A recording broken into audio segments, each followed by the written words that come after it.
Jean Kitty, bonjour. Bonjour.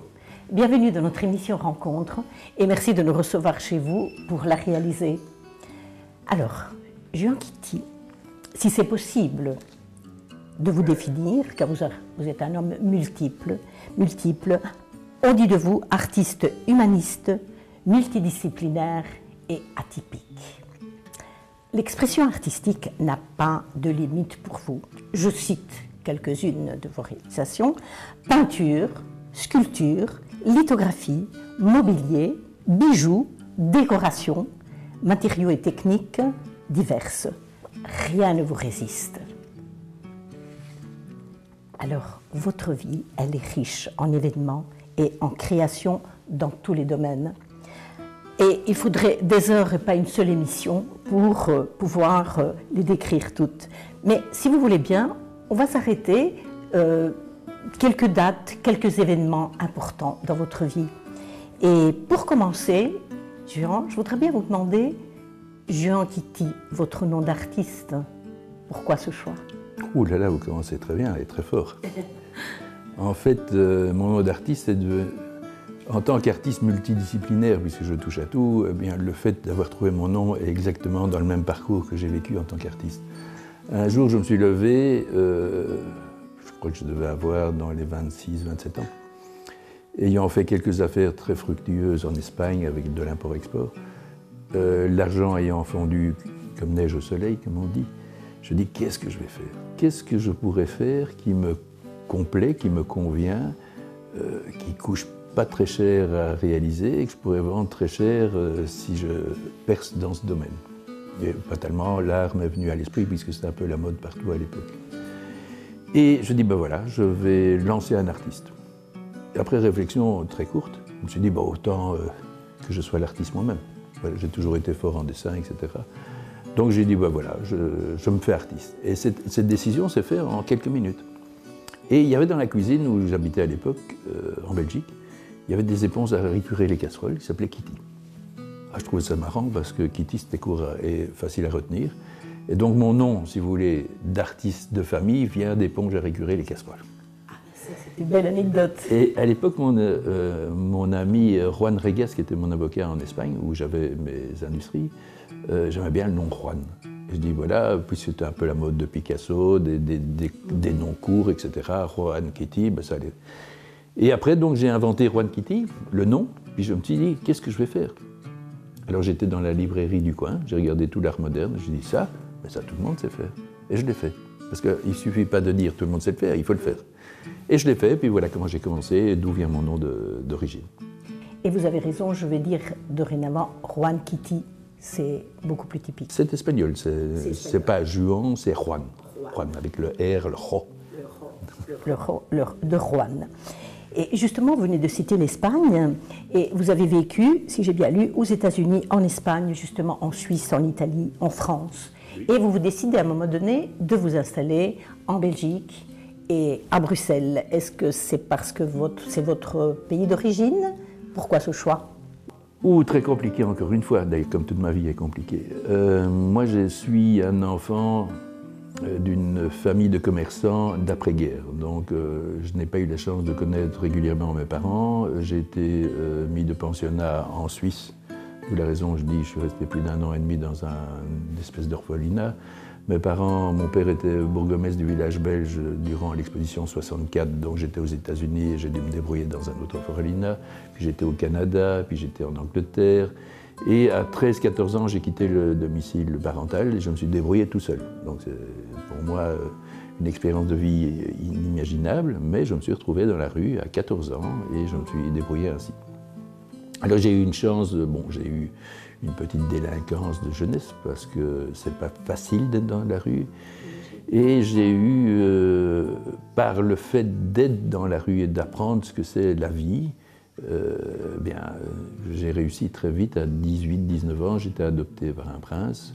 J'ai eu la chance d'avoir une carrière fulgurante au niveau affaires. On m'appelait le Mozart des affaires, alors que j'étais simplement inventif, puisque en fait c'est comme mon art actuel, c'est plutôt de l'invention, de la création, du touche-à-tout, etc.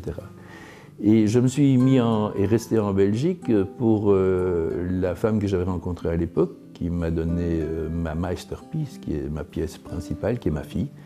Et je suis resté donc en Belgique pour elle, et ça a bouleversé ma vie, et grâce à ma fille. Justement, donc, la naissance de Charlotte va être une date importante de votre vie. Capitale. Capitale, et j'imagine que ça a changé un petit peu le cours de votre vie. Ça a changé toute ma vie. Toute votre vie. J'étais parti dans une totale vie inconnue, d'aventurier, une vie soit palpitante, intéressante, mais on ne connaît pas les limites non plus et on ne sait pas où on va. Tandis que là, je me suis assagi, je me suis établi et j'ai dû faire un métier. Donc je me suis fait artiste, comme je viens de vous le dire. Un artiste où vous avez une vie super riche, avec des rencontres exceptionnelles. Un petit mot sur la peinture. Vous avez été très proche des grands peintres belges, comme par exemple Alesinski, Delahaut, Hartung, Bogart, Follon et bien d'autres. Est-ce que le contact de ces grands peintres a influencé votre carrière artistique? Non, et pourtant, je les aime tous séparément, parce que je les connais très bien, tous. Delahaut m'a fait la dernière sérigraphie de son vivant, qui nous a signé à moi et mon épouse, je crois que c'est 3-4 jours avant son décès. Alesinski, il est toujours vivant, ça c'est aussi un monstre sacré. Oui. Follon, oui, je l'ai très très bien connu, c'est grâce à moi d'ailleurs qu'il est rentré dans la galerie Guy Peters, etc. J'ai connu tous ces artistes parce que, encore une fois, je crois que l'art est une chose très importante d'être un artiste peintre, puisque nous parlons de la peinture, mais 90% de l'œuvre d'art, c'est de se vendre. Si on parle des grands artistes comme, dit les grands artistes, Michel-Ange, Rembrandt, tous les grands du passé, il ne faut pas croire qu'ils sont arrivés comme ça. C'est parce qu'il y avait des seigneurs qui les aidaient, parce qu'ils avaient des infrastructures, des écoles, etc. Donc ça, j'ai compris relativement vite que si on veut rentrer dans le domaine de l'art, il faut non seulement avoir du talent, quoique je suis très sceptique sur le talent, parce que j'estime que je n'en ai pas et qu'on en a tous, donc c'est une question de goût. Voilà. Vous êtes un peu modeste là. Non, pas du tout, pas du tout. Je suis très sincère. Je crois que tout le monde peut être artiste dans ce qu'il fait. Vous pouvez être artiste en tant que journaliste. Mon ami caméraman peut être artiste dans ce qu'il fait. Il l'est de toute façon. Donc chacun dans sa vie peut être artiste dans le fait que s'il met son âme et sa profession en évidence et son cœur, pour moi c'est un artiste. On parle d'artistes, des vrais artistes. On ne parle pas des exécutants. On ne parle pas des gens qui font des études technique pour arriver à une finition technique que tout le monde s'extasie parce que la technicité est belle. Là, on ne parle pas d'artiste, on parle d'artisan. Donc il ne faut pas confondre l'artiste spontané et l'artisan qui ne fait que de la reproduction, qu'on lui a appris, inculqué, etc. Il faut, comme on dit, il faut forger pour devenir forgeron.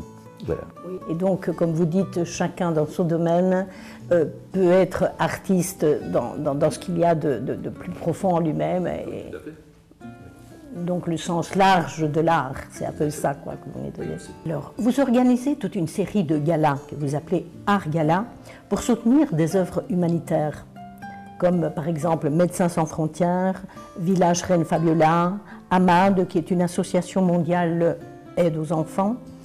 Vous participez également à la réalisation d'un polyptyque humaniste en 2002, polyptyque Humanité 2000. Et vous avez le soutien de la reine d'Angleterre, le roi Juan Carlos, la princesse Astrid. Comment fait-on pour fédérer autant de personnalités autour de ces projets qui sont exceptionnels, il faut le dire? D'abord, les projets humanitaires, je crois que c'est une obligation de chaque être humain de pouvoir s'intéresser à son prochain. D'accord? Donc moi, je l'ai fait par le biais de mon art. Maintenant, je serais très vexé si une personnalité que je contacte, ou mon épouse, ne réceptionnerait pas notre demande d'un côté favorable, car c'est quand même dans ses obligations d'État. Voilà. La force que nous avons, mon épouse et moi-même, c'est que nous ne craignons et nous ne voyons aucun obstacle, aucune porte vis-à-vis d'une soi-disant personnalité, car pour nous, nous sommes tous des êtres humains au même diapason et au même niveau. Donc, en fait, je ne dirais pas qu'il faut oser, qu'il faut croire à l'impossible. Non, il faut simplement se rendre compte d'une chose. Et là, j'insiste par expérience, parce que fatalement, j'ai obtenu un peu d'expérience. Les grandes personnalités, dans n'importe quel domaine, dans la chanson, dans le cinéma, dans la politique, etc., sont mais vraiment très, très abordables à partir du moment où on dit que ce sont des grandes personnalités. Par contre, les petits jeunes qui ont encore besoin de faire leur place, etc., et qui ont, si vous voulez, une variété journalière actuelle, sont beaucoup moins abordables, parce que ce sont encore des petits requins, etc. Mais quelqu'un d'un grand niveau qui a un peu la sagesse, ben, vous pouvez lui demander ce que vous voulez et il sera tout à fait réceptif. C'est ce qu'on appelle la sagesse, d'ailleurs. Ouais. Peut-être que ces petits jeunes n'ont pas encore une vision... Oui, tout à fait. Ils se battent encore pour s'affirmer eux-mêmes. Voilà. Un peu dédaigneux, un peu ceci, un peu cela. Voilà. Et puis l'argent n'arrange pas les choses non plus. La popularité non plus. Il faut voir à quel niveau elle est, d'ailleurs, la popularité. Puisqu'on a plus de chances maintenant d'être populaire dans la chanson, dans des chansons comme le rap ou n'importe quoi, que dans l'art pictural. Peut-être que ces petits jeunes n'ont pas encore une vision... Ils se battent encore pour s'affirmer eux-mêmes. Voilà. Un peu dédaigneux, un peu ceci, un peu cela. Voilà. Et puis l'argent n'arrange pas les choses non plus. La popularité non plus. Il faut voir à quel niveau elle est, d'ailleurs, la popularité. Puisqu'on a plus de chances maintenant d'être populaire dans la chanson, dans des chansons comme le rap ou n'importe quoi, que dans l'art pictural. On va dire que c'est un manque de maturité, peut-être. Manque de culture, pour moi. De culture. De maturité, de culture. Puisque, en fait, l'apprentissage de la culture, d'ordre général, apporte à la sagesse, à mon avis. Tout à fait. Oui. Mais c'est, encore une fois, qu'une question personnelle d'expérience. Et je suis d'accord avec vous. Eh bien, voilà. Je voudrais parler d'un concert que vous avez organisé. Vous organisez un concert avec Yehudi Menuhin, avec la présence de Botero, Alechinsky, César, Niki Saint-Phal. Donc là encore, c'est un événement dans le domaine musical. Quel souvenir gardez-vous de cet événement quand même, j'imagine, assez exceptionnel? J'en tiens beaucoup. D'abord, le premier, ça je parle à tous les Belges, c'est la mort du roi. Il est mort ce jour-là. Voilà. La réaction de mon ami Yehudi Menuhin, qui a fait vider toutes les tables, des boissons alcoolisées, etc., en mémoire du roi. Il ne s'est pas fait payer puisqu'il a joué pour le roi. Donc ça, je ne peux qu'apprécier. Et ce qui m'a le plus marqué, c'est le personnage de Lord Yehudi Menuhin, qui était, puisque nous avons fait des tableaux dont il a posé sa signature sur mes dessins, était humble, simple et pareil à lui-même. Et sa musique me parlait comme mon art lui parlait. Et donc nous étions en symbiose tous les deux sur cet événement. Et pour moi, c'était un honneur, réellement, d'avoir obtenu son amitié sincère, puisqu'on s'est revus par après, etc. Et une très bonne expérience. J'étais un jeune artiste à l'époque. Jeune artiste et déjà plein de sagesse aussi. Non, de découverte. Moi, en fait, sachez que dans mon art, si je passe de la peinture à la sculpture, en passant par un livre de cuisine que vous avez oublié tout à l'heure, en faisant même un roman pour l'instant, en étant compositeur musical, faisant la photographie pour l'instant. On va en parler. Oui, eh bien, en fait, c'est quoi? C'est simplement une recherche de moi-même. Ce n'est pas une découverte des nouveaux moyens ou des nouveaux produits. La peinture est une expression, mais je la retrouve dans la sculpture. Et en fait, c'est pour ça que je dérange fortement les marchands et les critiques d'art, c'est que je touche à tout. Et le touche à tout n'est pas, on ne peut pas le cataloguer. On ne peut pas dire c'est ça, mais je reconnais très bien, c'est un Kitty, ça c'est évident. Non, moi je m'en fous en fait complètement. Ce n'est pas du tout l'aspect que je cherche. Je cherche moi-même à me découvrir, à me faire plaisir dans tous les domaines. Je pourrais demain faire de l'agriculture et m'amuser là-dedans. Et justement, comme vous dites, nous sommes peut-être dans une société où on aime bien de cataloguer les gens. On aime bien d'avoir un style, mettre un peu des gens dans une case. Or, vous n'êtes pas, entre guillemets, casable. Et d'abord, j'y tiens énormément. Parce qu'il n'y a pas qu'on est dans une société où on veut caser les gens. On les case en politique, d'ailleurs, au départ. Et puis, ce qui est incroyable, il y a les pays, il y a la division des pays, puis il y a les races, il y a tellement, il y a les religions, il y a tout. Donc, en fait, tout ça font partie, il y a les catholiques, il y a les musulmans pour l'instant, c'est à la mode. Voilà, moi je ne suis d'aucune catégorie, je m'en fous complètement. et je tiens à garder cette indépendance d'esprit, de pensée, etc.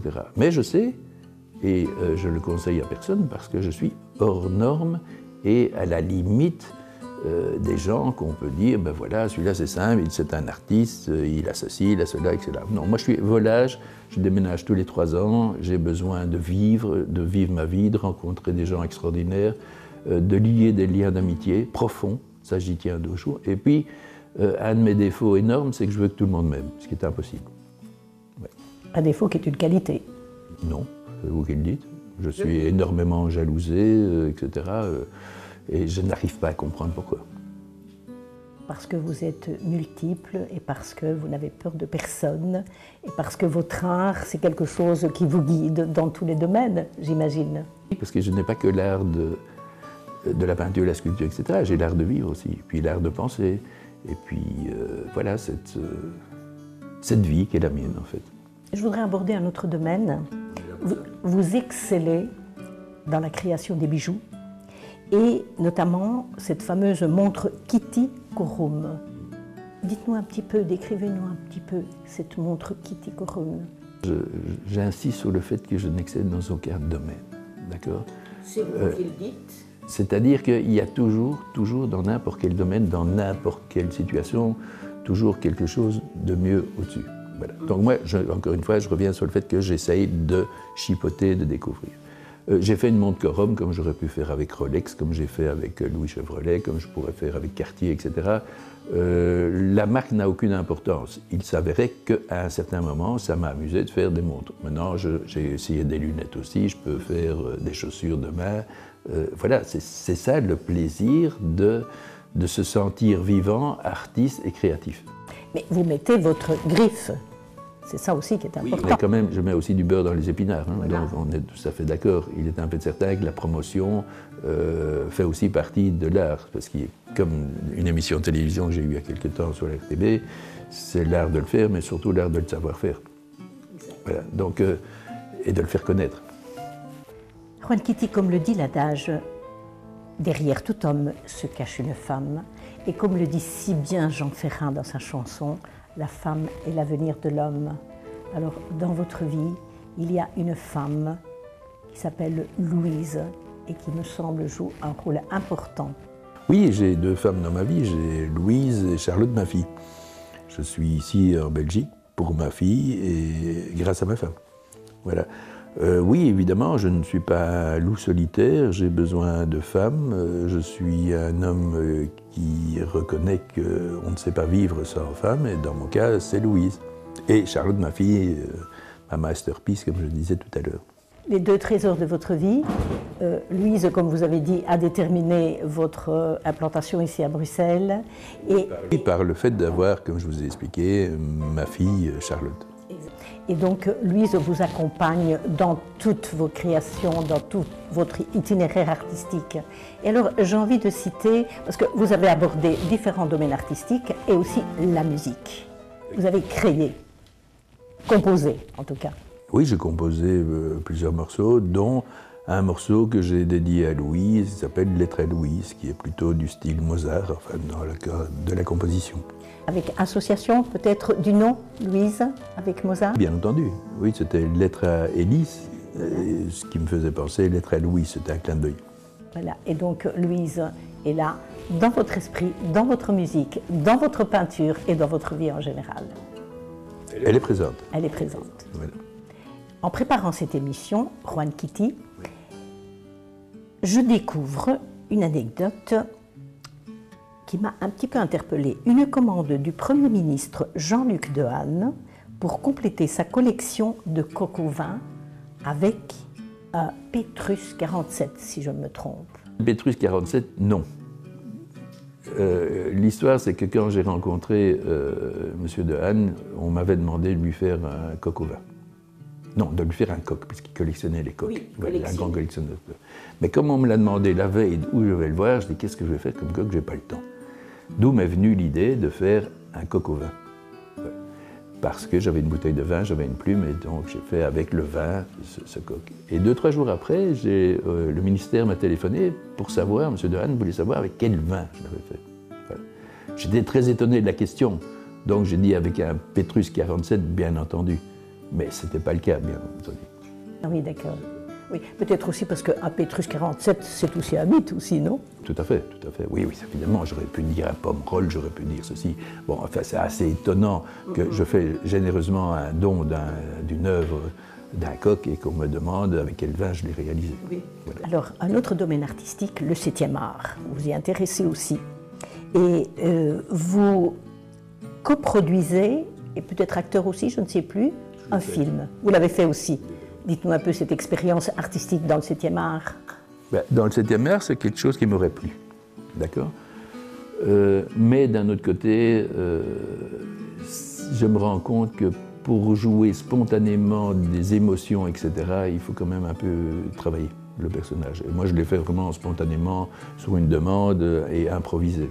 Ben, c'est une expérience qui ne m'aurait pas gêné de poursuivre dans la vie, mais encore une fois, sporadiquement. C'était une belle expérience, cette... Oui, tout est une belle expérience. La vie, même les ennuis de la vie, c'est une très belle expérience. Donc si on considère la vie, tout ce qu'on vit sur Terre est une expérience. Bien entendu, il y a quand même une certaine injustice, puisqu'il y en a qui en vivent beaucoup moins des expériences que d'autres. Et donc il y a aussi le hasard des choses. Si on est au Bengale, on a moins de chance que si on est le petit-fils de Rothschild. Nous arrivons en 2015 avec la création de la Kitty Ballet School. Oui. Vous nous dites de quoi il s'agit? Oh ben, tout simplement, j'avais à cette époque-là une commande d'une grande firme pharmaceutique allemande qui m'avait commandé des hippopotames pour faire une hippopartie. Plus de 2000. Il s'avère que le hasard des choses a fait que l'hippopartie n'a pas pu se réaliser, mais dans le cadre de la fabrication de mes hippopotames, je m'étais rendu compte que en Namibie, où j'avais également une école, le prix de revient était beaucoup trop cher par rapport au bois. Et comme j'avais été 2-3 fois à Bali, j'ai un ami qui me dit ben, faisons une école à Bali, car la matière première est moins chère et on peut aussi avoir tous les artisans, etc. D'où est fait l'idée de faire la Kitty Ballet School que j'ai fait. Et ce qui est assez amusant comme anecdote, c'est que tout ce qui est souvenirs, hippopotames, etc., aussi bien en Afrique du Sud qu'en Zambie, au Zimbabwe ou en Namibie actuellement, est fait et provient de Bali. Et c'est en accord avec ce projet en Namibie ou c'est autre chose? Non, c'est autre chose. Donc le Bali, c'est Bali et la Namibie, c'est Bali. Donc et le projet en Namibie? Ah ben, le projet en Namibie, il est toujours là. Et je travaille toujours avec la Namibie. Régulièrement, nous y allons. Nous essayons d'y aller 2-3 fois par an. Et nous organisons d'ailleurs des voyages là-bas, une fois par an avec plusieurs équipes. Et je travaille maintenant toujours sur le projet de l'école sur place, mais surtout pour aider un orphelinat qui est tenu par la fille aînée du roi des Ogomba. Je voudrais encore citer un projet à venir, en 2020, le Art Gala 2020, au projet de Sauver mon enfant. Vous pouvez nous dire de quoi il s'agit? Bien, en fait, nous avons fait, comme on avait commencé l'interview, nous avons organisé plusieurs galas. Et les galas consistaient à faire des ventes d'œuvres d'art d'artistes internationaux, contemporains, ventes faites par Sotheby's, Christie's, etc. Et le dernier que nous avons fait en date des années 2006 ou 2007, je crois que c'est 2007. Donc on a un peu quitté ces galas parce qu'on s'est rendu compte que tout le monde, avec les nouveaux réseaux sociaux, etc., organise des événements, fait des ventes aux enchères, mais on vend n'importe quoi maintenant, des ours, des poupées, des cochons, dernièrement des vaches, j'en ai fait une d'ailleurs. Et donc maintenant on a décidé de faire notre dernier gala, au profit de Sauver mon enfant. Pourquoi? Parce que le professeur Briand est une femme exceptionnelle et j'adore ce qu'elle fait, tout ce qu'elle réalise. Et voilà, donc ce gala, on le fait au profit de la femme, des enfants et de la femme. Ce sera une vingtaine d'artistes féminins que nous choisissons. Vente aux enchères Sotheby's, au Christie's, et voilà. Et ce sera une apothéose des galas que nous organisons. Alors, Rowan Kitty, y a-t-il un domaine dans votre parcours artistique, un domaine de l'art que vous n'avez pas encore expérimenté et que vous aimeriez réaliser? Une centaine. C'est avec les hasards de la vie, de vos rencontres, que l'inspiration va arriver peut-être. Bon, non, je ne suis pas en quête d'inspiration, j'en ai tous les jours, d'accord? Mais c'est plutôt l'envie. En fait, c'est l'envie de vouloir faire, de vouloir créer, etc. Et puis, surtout pas sans en blaser, parce que je me blase très vite de ce que j'entreprends, vu que je veux toujours découvrir. Vous avez besoin en fait de variété, Oui, je vais vous donner un exemple, parce qu'il ne faut pas s'y tromper. Quand j'ai eu une firme pharmaceutique qui m'a commandé 2000 tableaux originaux, et ça s'est reproduit d'année en année. Et pour finir, j'avais dans mon atelier, la petite histoire, c'est que quand j'y étais, je peignais et je me dis, mais à qui je vais vendre ce que je fais? Donc j'ai dû sortir de mon atelier, reprendre mon costume pour faire la vente, puis j'ai très bien vendu, un peu trop d'ailleurs. Et pour finir, c'était une sortie d'usine. Ça sortait en camion, en palette, etc. Et là, en fait, ça m'a pas rendu service puisque je n'avais plus du tout envie de créer, vu la production était existante. Donc, me retrouver dans des situations où il n'y a plus de clients, etc., j'adore, parce qu'il faut recommencer, recréer, refaire.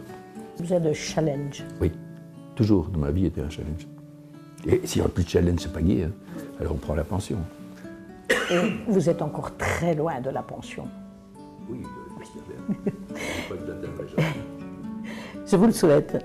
Alors, pour terminer, je voudrais bien rappeler le projet commun avec TV Wallonie, la Fondation en faveur de la protection des animaux, Harmonius Terrae Foundation. Vous avez déjà un petit peu parlé avec mon collègue et ami Patrick Lavallée, et cette fondation, vous venez de toucher un mot, vous allez vous y consacrer. Et nous sommes très heureux à TV Wallonie de travailler ensemble pour ce projet commun. Moi aussi, hein, bien entendu.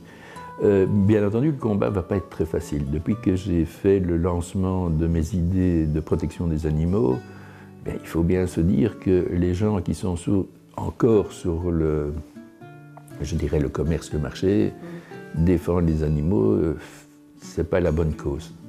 On va toujours dire, il y a des humains et il y a des humains. Mais ce que j'entends aux actualités tous les jours, c'est affolant, ça m'affole.